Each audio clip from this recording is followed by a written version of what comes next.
Good morning India. Fast 15 में आपका स्वागत है। चलिए देख लेते हैं फटाफट फास्ट 15।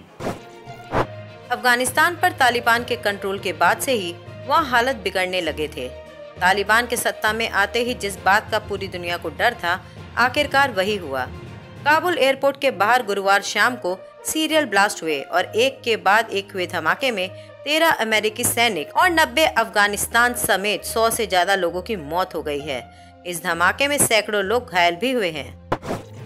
कोरोना वायरस पैंडेमिक के दीर्घकालीन स्वास्थ्य प्रभावों की बेहतर समझ के लिए एक नए चाइनीज स्टडी के मुताबिक कोविड-19 के लिए हॉस्पिटल में भर्ती होने के लिए 1 साल बाद भी थकान और सांस की तकलीफ कई मरीज को पीड़ित करती है।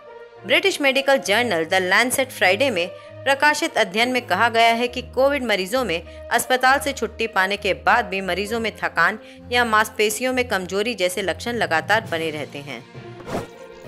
अफगानिस्तान की राजधानी काबुल में एयरपोर्ट पर हुए सीरियल ब्लास्ट की जिम्मेदारी SISK ने ली है। इस्लामिक स्टेट खुरासन प्रांत यानी ISKP ने आधिकारिक रूप से दावा किया है कि काबुल हवाई अड्डे पर गुरुवार को हुए आत्मघाती हमलों में उनका ही हाथ है। इसके साथ ही उन्होंने एक तस्वीर भी जारी की है।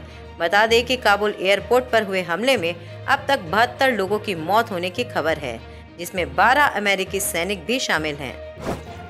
भारत में कोरोना वायरस का कहर जारी है। केंद्रीय स्वास्थ्य मंत्रालय की ओर से शुक्रवार सुबह जारी आंकड़ों के मुताबिक 44,658 नए कोरोना केस दर्ज किए गए हैं, जबकि इस दौरान 496 मरीजों की मौत हो गई है। नए मामलों के बाद देश में कोरोना का कुल आंकड़ा बढ़कर 3,26,03,188 पहुंच गया है। इनमें से अब तक 4,36,861 लोगों की मौत हो चुकी है। कोरोना वायरस इन्फेक्शन के दौर में गरीबों और असहाय लोगों के लिए मसीहा बने अभिनेता सोनू सूद ने शुक्रवार को दिल्ली के मुख्यमंत्री अरविंद केजरीवाल से मुलाकात की। इसके बाद संयुक्त पत्रकार वार्ता में अरविंद केजरीवाल ने जानकारी दी है कि अभिनेता सोनू सूद देश के मेंटर कार्यक्रम के ब्रांड एम्बेसडर बनने के लिए सहमत हो गए हैं। इन पर खुद सोनू सूद ने मीडिया कर्मियों के साथ सहमति जताई है। जब लॉकडाउन शुरू हुआ, लाखों माइग्रेंट्स के साथ, लोगों के साथ जुड़े, उनकी मेडिकल की प्रॉब्लम देखी, तो एक एजुकेशन एक बहुत बड़ा मुद्दा था।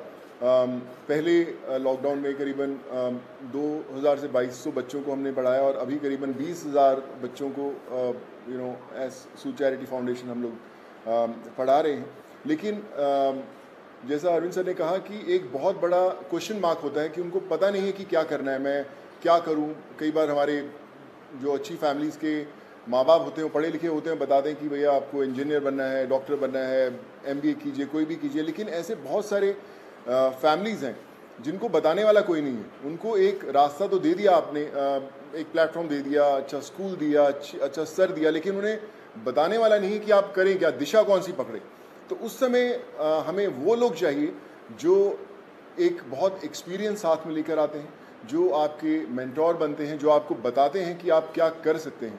वो हर घर के अंदर कहीं ना कहीं एक मेंटोर है, लेकिन उसे पता नहीं है कि वो कैसे उन तक पहुँचे। सो मुझे लगता है कि आज दिल्ली सरकार ने एक वो मौका दिया है आपको अच्छा काम करने का।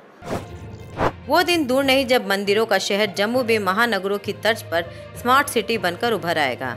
जम्मू और कश्मीर की स्मार्ट सिटी प्रोजेक्ट का विकास कार्य प्रगति पर है। इस परियोजना के तहत राजधानी शहरों जम्मू और श्रीनगर को चुना गया है।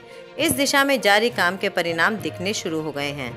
जम्मू स्मार्ट सिटी प्रोजेक्ट के अंतर्गत बनने वाले वर्टिकल गार्डन का काम अपने अंतिम चरण में है। बॉलीवुड एक्ट्रेस पूजा बेदी ने कोरोना वैक्सीन अभियान को लेकर एक ट्वीट किया है, जिस पर हंगामा शुरू हो गया है।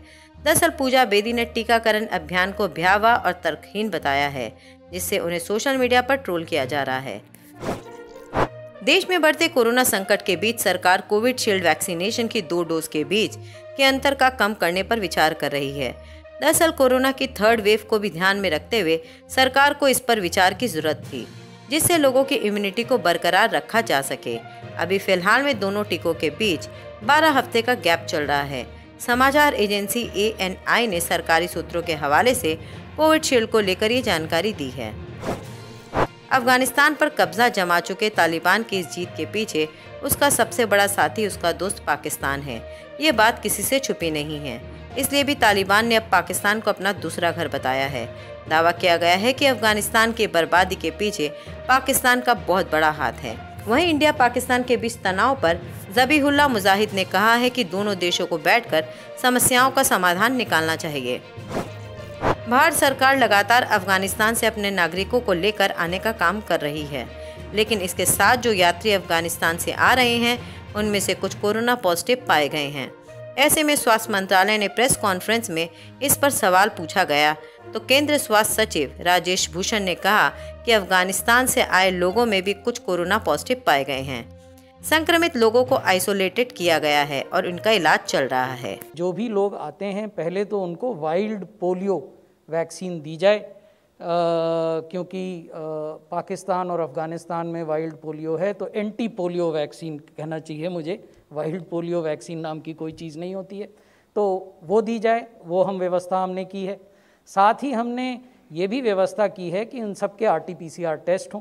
ऐसा नहीं है कि इनमें लोग पॉजिटिव नहीं आए हैं, लोग पॉजिटिव आए हैं। जो पॉजिटिव आए हैं उनको आइसोलेट किया गया है। कुछ लोगों को जिनको अस्पताल की आवश्यकता थी उनको वहाँ भेजा गया है। छत्तीसगढ़ हाई कोर्ट ने बड़ा फैसला लेते हुए कहा है कि पति द्वारा पत्नी के साथ जबरन बनाया शारीरिक संबंध रेप की श्रेणी में नहीं आएगा। अदालत ने एक मुकदमे की सुनवाई के दौरान ये फैसला लिया है और पति को वैवाहिक बलात्कार के आरोपी से मुक्त कर दिया। यूपी में नाइट कर्फ्यू की सख्ती से पालन करने के आदेश प्रदेश के मुखिया योगी आदित्यनाथ ने दिए हैं। दरअसल ये आदेश महाराष्ट्र और केरल में बढ़ते कोरोना वायरस संक्रमण के मामले को देखते हुए दिए गए हैं। अब रात 9 बजे से पुलिस हूटर बजाकर लोगों और दुकानदारों को दुकान बंद करने के लिए सचेत करेगी। भारत के अफगानिस्तान की सरकारों के साथ काफी अच्छे रिश्ते रहे हैं।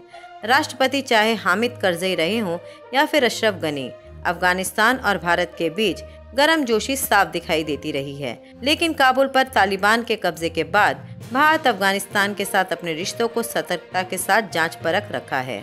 भारत सरकार और अहम अधिकारियों ने इस मामले में लगभग चुप्पी साधी है। इस मामले में सिर्फ विदेश मंत्रालय ने बयान दिया है। विदेश मंत्रालय ने अपने बयान में कहा है कि भारत अफगानिस्तान के घटनाक्रम पर काफी नजर बनाए हुए है। मीडिया रिपोर्ट में कहा गया है कि तालिबान चाहता है कि भारत अफगानिस्तान में विकास के काम जारी रखे जाएं। दूसरी तरफ भारत सरकार ने अपने दूतावास कर्मियों को वापस बुला लिया है।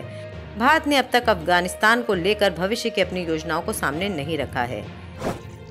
एक तरफ जहां काबुल में सीरियल ब्लास्ट में कम से कम 72 लोगों की मौत होने की खबर है, वहीं जैश-ए-मोहम्मद भारत में आतंकी हमले की साजिश रच रहा है। सुरक्षा एजेंसियों ने जानकारी दी है कि तालिबान द्वारा अफगानिस्तान के जैश-ए-मोहम्मद के लगभग 100 सदस्यों को जेल से रिहा किया गया है, जो वापस आतंकी संगठन में शामिल हो गए हैं और भारत में आतंकी हमले की योजना बना रहे हैं। जापान की राजधानी टोक्यो में मंगलवार को पैरालंपिक्स खेलों का हुआ रंगारंग उद्घाटन समारोह, लेकिन स्टेडियम में दर्शक नहीं थे मौजूद। पैरालंपिक्स खेलों में दुनिया भर से लगभग 4,500 खिलाड़ी हो रहे हैं शामिल। आयोजकों की उम्मीद है कि इससे जापान के समाज को समावेशी बनाने में मिलेगी मदद। आज के लिए बस इतना ही। कल फिर आएगा आपके सामने फास्ट 15।